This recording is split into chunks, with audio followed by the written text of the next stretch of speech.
मानव समाचार, मानवता के हक में। आदाब, मैं हूं इमरान राशिद और आप देख रहे हैं मानव समाचार। मालेगांव शहर लोकल क्राइम ब्रांच के गिरीश धनकर 9 मार्च बुध की रात 9:30 बजे जब अपने साथियों के साथ सरदार नगर में मफरूर मुलजिमीन को पकड़ने गए तो मुलजिमीन की जानिब से उन्हें जान से मारने की कोशिश की गई।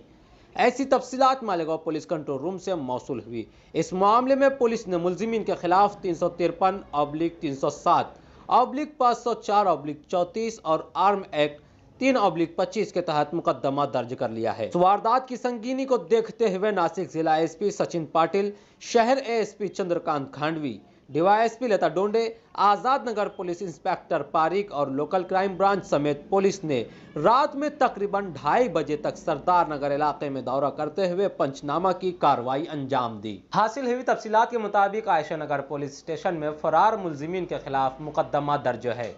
मफरूर मुलजिमान की खुफिया इत्तला मिलने पर पुलिस हवलदार और उसका साथी पुलिस रात में तकरीबन 9 बजे मुलजिमीन को गिरफ्तार करने पहुंचे और रात में 9:30 बजे सरदार नगर में मुलजिमीन को पकड़ने की कोशिश की। इस दौरान जमाल बिल्डर नामी मुलजिम ने फरियादी पुलिस को गालियां दी और अपनी कमर पर लगी हुई सिल्वर रंग की पट्टी निकालते हुए फरियादी पुलिस को रोक दिया और पुलिस को जान से मारने की नीयत से फायरिंग कर दी। खुशकिस्मती से इस फायरिंग में फरियादी पुलिस मुलाजिम बच गया। इस ताल्लुक से मुलजिमीन के खिलाफ सख्त दफात का इंदराज कर दिया गया है। इस हादसे के बाद लोकल क्राइम ब्रांच सख्त एक्शन मूड में नजर आ रही है।